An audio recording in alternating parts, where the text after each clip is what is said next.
The 2022 NBA offseason is becoming an absolute mess. All the biggest stars are signing extensions. That means Steph Curry is off the market. Kevin Durant, gone. Joel Embiid, staying in Philly. This is horrible for the other contending teams. I mean, the Bucks were the big winner last offseason, landing Giannis. The Heat got LeBron in 2010. The Warriors got KD. My point is, I don't think a single franchise-changing player is gonna change teams next summer.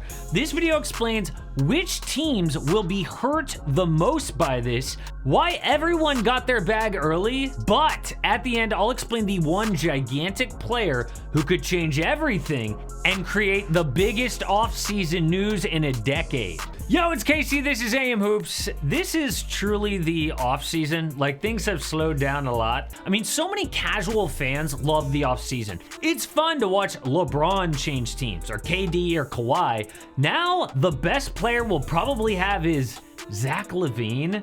That's embarrassing.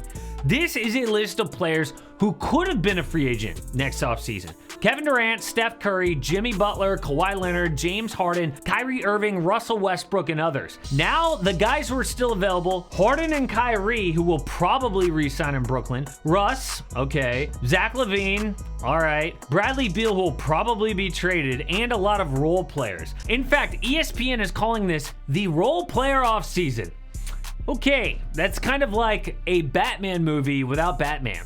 This is like a Batman movie starring just Alfred the Butler. Master Robin, Mr. Wayne's son, do you read me? Well, that's what we have next offseason. Kevin Huerter, Colin Sexton, Aaron Gordon, Michael Porter Jr., Jonas Valanciunas, DeAndre Ayton, maybe. And most of those young guys are restricted, like Ayton or Porter Jr. They'll probably re-sign with their old teams. The Alfred the Butler offseason is making teams do two things. Number one, re-sign their own players early. I mean, even Terry Rozier got like $100 million because the Hornets know, yeah, we're not really going to upgrade next offseason, so we might as well re-sign our own guy. Julius Randle, Joel Embiid probably could have gotten more next offseason as well, but they saw what happened to Dennis Schroeder, so they wanted to get paid now. The second thing that next offseason will make teams do is trade. I mean, there could be a record number of trades at the deadline this coming season. That's really exciting because stars could be on the move, like Bradley Beal or Ben Simmons or Damian Lillard, but it also means the price to get those guys will be steep. Don't be surprised. Think about the Wizards, for example. Beal can sign an extension with them starting October 1st, like in just a few days. If Beal doesn't sign it, then DC could look to trade him or lose him for nothing. Knowing that the free agent class sucks, the Wizards could hold teams hostage. They could say, yeah, you need to overpay for Bradley Beal because no game changer is coming to you next summer. Like, it's either Beal or nobody. It is a really good market to be the team that is trading away a superstar. And it's a horrible market for the team getting the superstar or teams with cap space. I mean, you want to have space when like huge talent becomes available in free agency. Not this offseason. Instead, these teams are going, Things that make you go,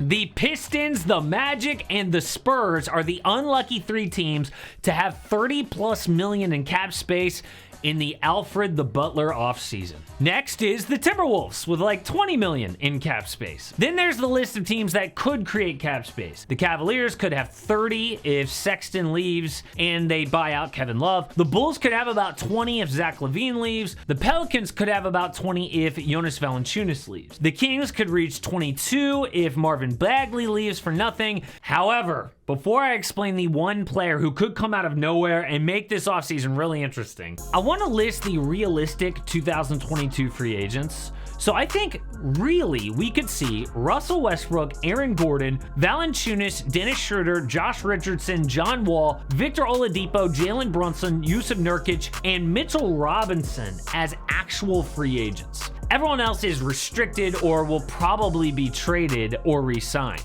None of those players I listed is going to break the internet when he signs somewhere, especially if he signed with the Spurs, Magic, or Pistons. It's like the ultimate boring offseason. Boring players, boring teams, no offense. Except for one man. One player could change everything and make this like one of the most exciting off seasons ever. And that man is Zion Williamson. I mean, what happens if the Pelicans are really embarrassing again this season? Zion could choose to not sign his max extension when he's offered that next offseason. If he says, no thanks, I don't want to sign that, that is huge news. Zion would be the first player ever to turn down a rookie max deal. The clock would then start to tick on him leaving for nothing in one season, or the Pelicans trading him for a huge package. I know that seems like over dramatic, but there have been rumors about at least his family being unhappy in New Orleans. They have mishandled the roster, coaching hires. They got beat on both Kyle Lowry and Lonzo Ball on the same day. This is Anthony Davis all over again in New Orleans. Except AD actually signed his 5-year, $145 million rookie extension to stay in town. But if Zion makes enough money from endorsements off the court, maybe he becomes the first player to turn down that money and choose his own team after 4 years. We know he loves playing in New York at MSG. The Knicks definitely have the pieces to get that deal done. It sounds crazy, but one day somebody is going to turn down that big deal after his rookie contract.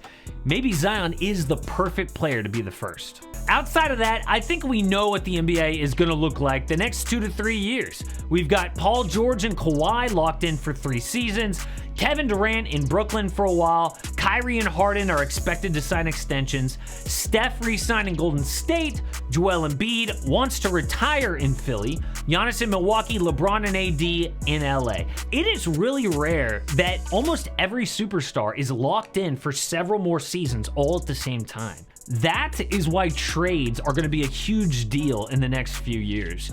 And the one team that I really want to see make a big splash is the Atlanta Hawks, because they have a fun young core and a couple of legit veteran role players, including Lou Williams, Bogdan Bogdanovic, and Danilo Gallinari. They even had the breakout player of Summer League in Jalen Johnson. Imagine if they put all that together with someone like Bradley Beal or Damian Lillard in a trade. Now, I don't think they can win a chip with Trae Young as their best player. That doesn't mean that Trae can't still be maybe the second best player on a championship team. First, though, they need a huge trade, and that's the only way to improve the next few years. Another team, though, that I think could make a huge trade, like I said for Zion, is the Knicks. And when I said the Knicks are set up for a huge trade like that, all the details are laid out right here, and this plan will blow your mind, but it makes sense.